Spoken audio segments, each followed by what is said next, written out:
Saturday morning should have been a time to sleep in, laugh, and enjoy the weekend. But for 15-year-old Emma, Saturdays didn't belong to her.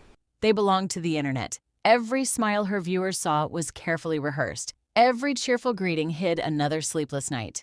Behind the colorful lights and endless hearts floating across the screen was a girl who was simply exhausted. To millions of strangers, Emma looked like the luckiest teenager in the world. She was popular. She was famous. She was always smiling. But cameras have a strange way of hiding the truth. Just outside the frame stood the one person controlling everything, her mother, Diane. While Emma watched the comments, Diane watched something else: the numbers, the views, the donations, the money. To Diane, every new follower meant another paycheck. Every live stream meant another chance to keep their financial problems from swallowing them whole. And Emma, she had slowly become less of a daughter and more of a business. Hour after hour, Emma answered questions, laughed on command, and entertained people she had never met. Her cheeks ached from smiling. Her voice grew weaker with every sentence. Yet she kept going because stopping wasn't an option. Then came one simple question. What's your favorite hobby? It should have been the easiest question of the day. For just one tiny moment, Emma almost remembered the girl she used to be, hidden away inside an old wooden box were forgotten paintbrushes, unfinished sketches, and dreams covered in dust. Before live streams consumed her life, Emma loved painting. Every color told a story. Every canvas gave her freedom. But before she could speak the truth, her mother's voice answered for her. Streaming. Just one word that buried another piece of Emma's real identity. When the camera finally switched off, the performance ended. But the pressure didn't. Emma gathered enough courage to ask for something most teenagers never have to beg for. Just a little time to paint, not money, not expensive gifts, not a vacation, just one afternoon to remember who she used to be. But Diane saw no value in dreams that couldn't pay bills. With carefully chosen words wrapped in guilt, she reminded Emma that their survival depended on one thing: her live streams. And Emma believed her. Because when someone tells you long enough that your worth depends on what you produce, eventually you stop questioning it. Even dinner couldn't escape the weight of responsibility. Instead of talking about school, friends, or weekend plans, Emma was reminded once again that she was carrying the family's future on her shoulders, a burden far too heavy for any child. That night, after the apartment fell silent, Emma returned to the only place where the happiest version of herself still existed. An old wooden art box hidden deep inside her closet, covered in dust, forgotten by everyone, except her. She reached for a paintbrush with trembling hands, hoping that maybe, just maybe, she could still create something beautiful. But the paint had dried, just like the dream she'd been forced to leave behind. As tears quietly rolled down her face, Emma realized something that frightened her more than the cameras ever could. She was beginning to forget the person she had been before the live streams, alone in the darkness, with no audience watching and no smile left to fake. She whispered the question that would change everything. I don't even know who I am anymore. Before we dive deeper, let us know in the comments where you're watching from. We'd love to hear from you, and don't forget to hit that subscribe button so you never miss any of our upcoming videos. Monday arrived far too quickly. For most students, a new week meant fresh lessons, laughter with friends, and another chance to make memories. For Emma, it meant another schedule she hadn't chosen. Before the sun had fully risen, the alarm dragged her from another restless night. Dark circles framed her eyes, and the girl staring back from the bathroom mirror looked more like a stranger than herself.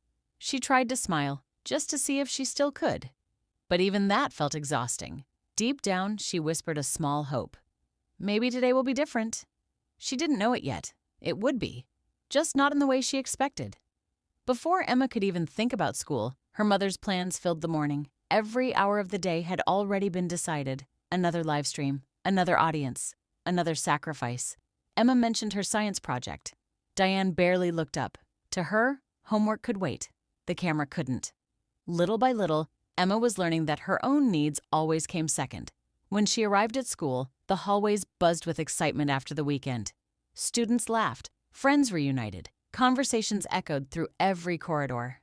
Emma walked through all of it, completely alone.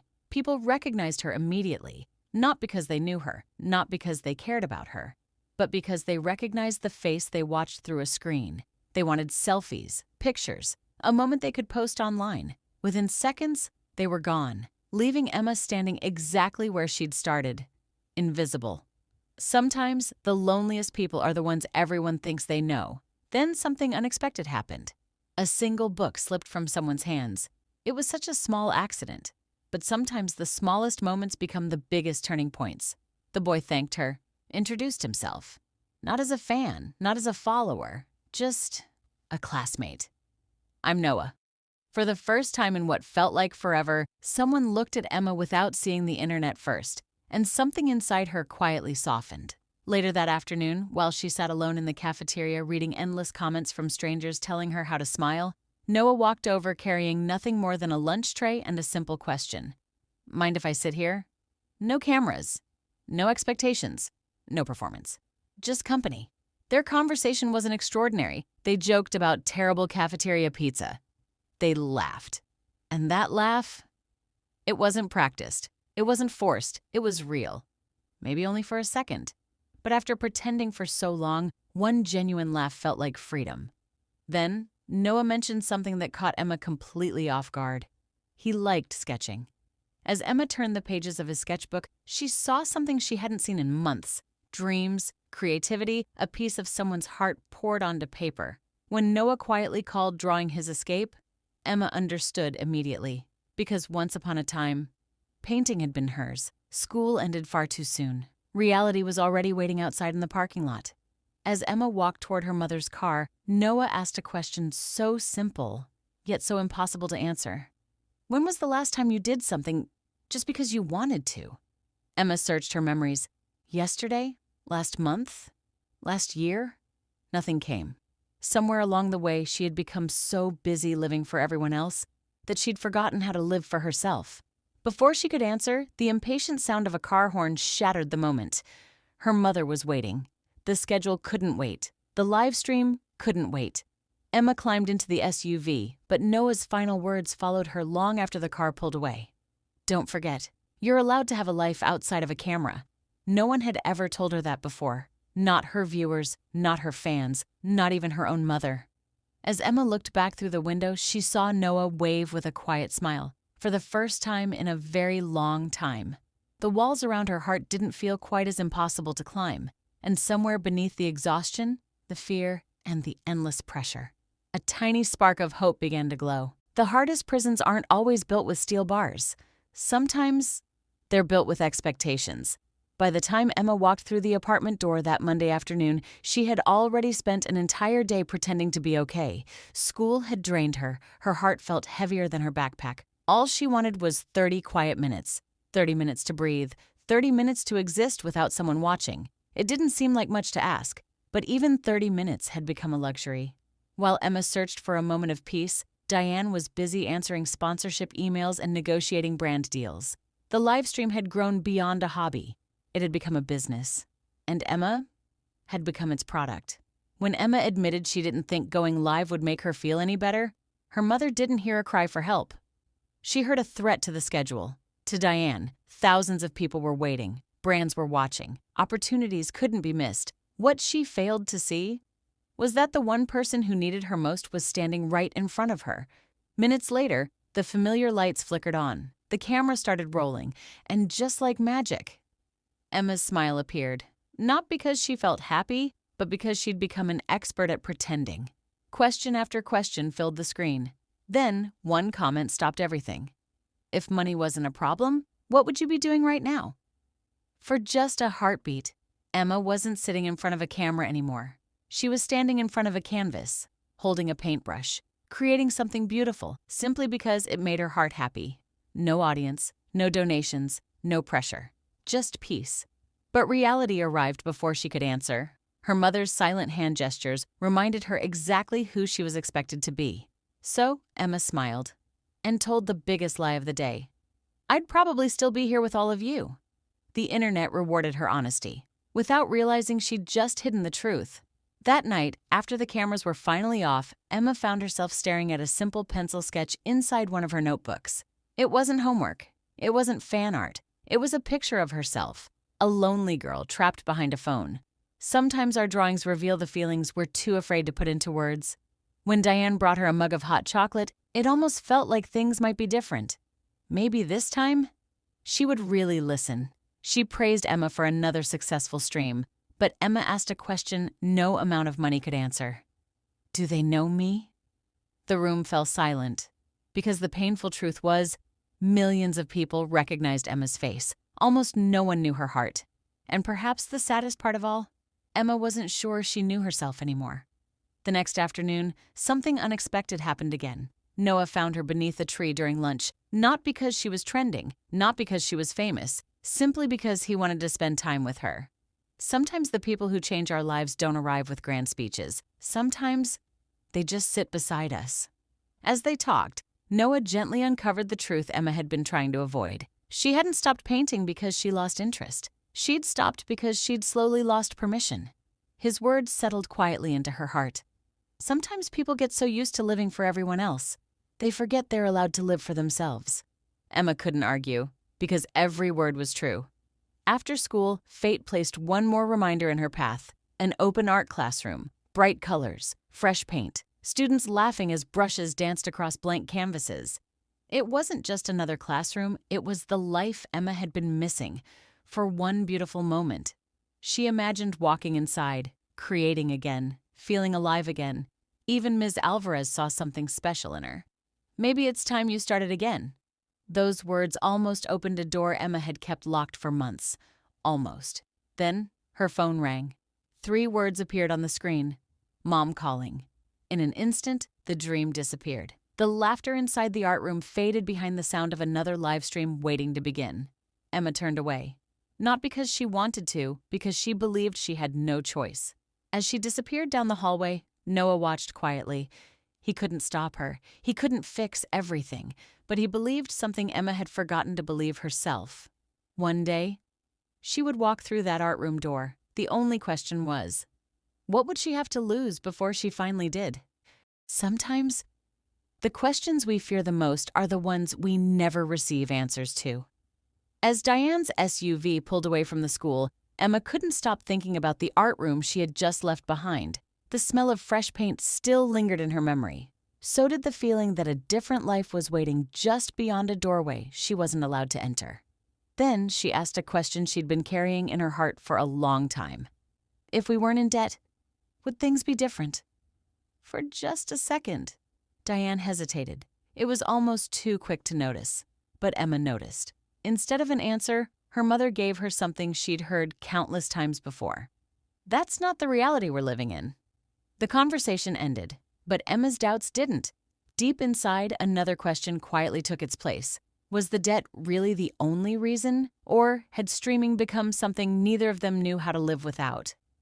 That afternoon, the ring light switched on once again. The camera captured the same cheerful smile, the same enthusiastic voice, the same perfect version of Emma the internet had come to love. She held up a sponsored product exactly as she'd been taught.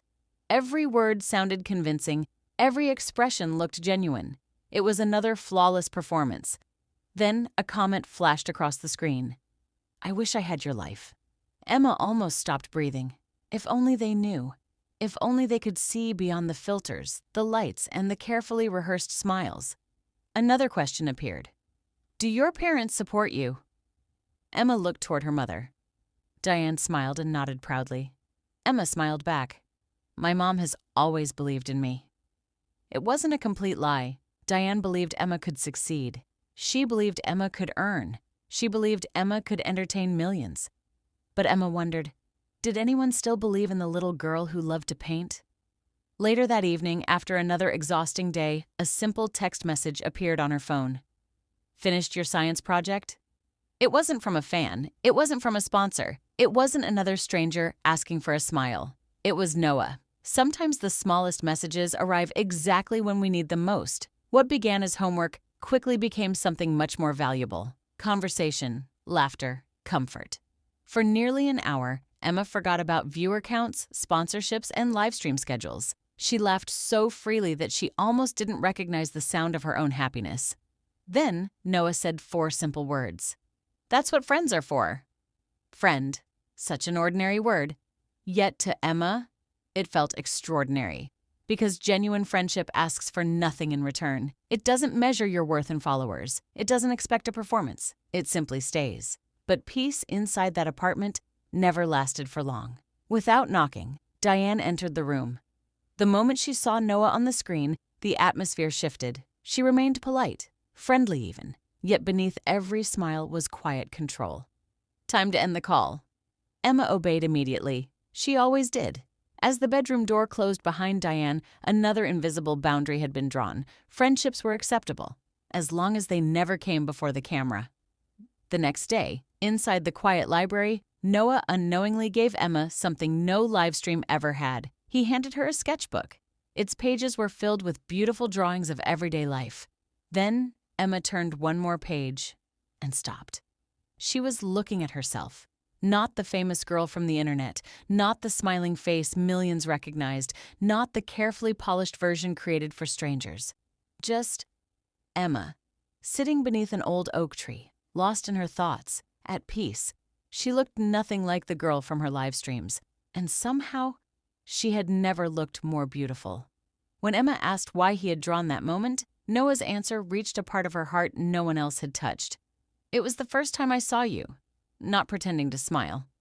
Emma felt tears gathering before she even realized why. For months, she had believed no one could tell the difference. She thought she'd hidden her pain perfectly, but Noah had seen through every practiced smile. Not because he watched more closely than everyone else, because he cared.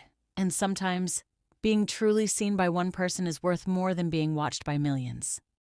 Sometimes, the greatest gift we can receive isn't money, it isn't fame, it isn't applause. Sometimes, it's simply being seen.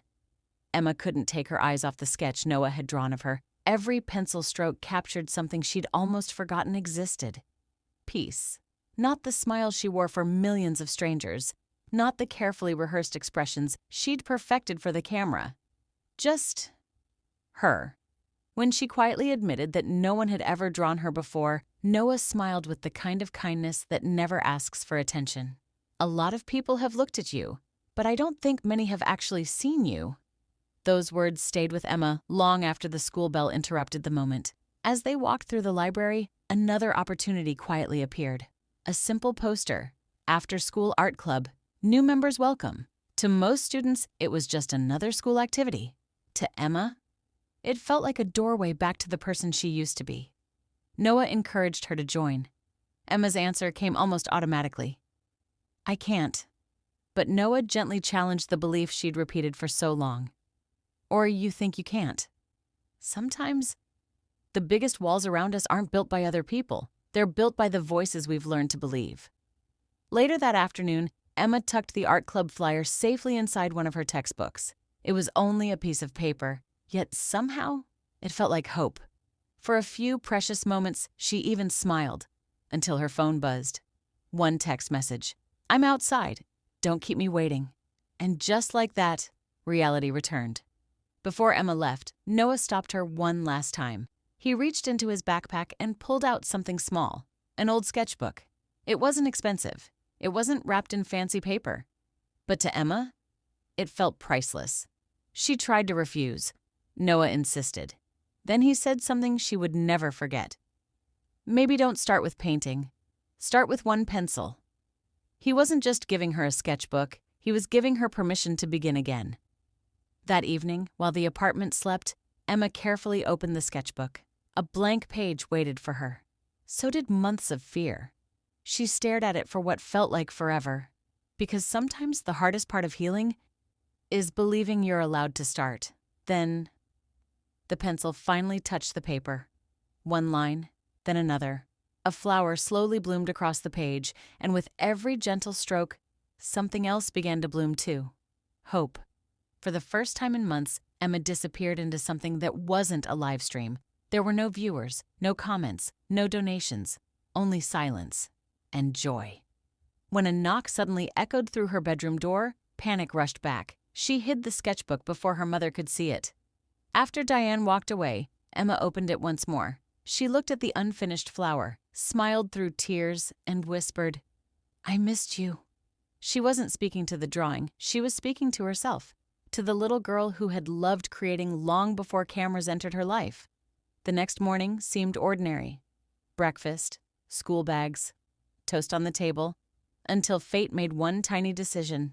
Emma's backpack wasn't fully zipped. The sketchbook slipped onto the kitchen floor. Time seemed to stop. Diane bent down, picked it up, and slowly turned the pages.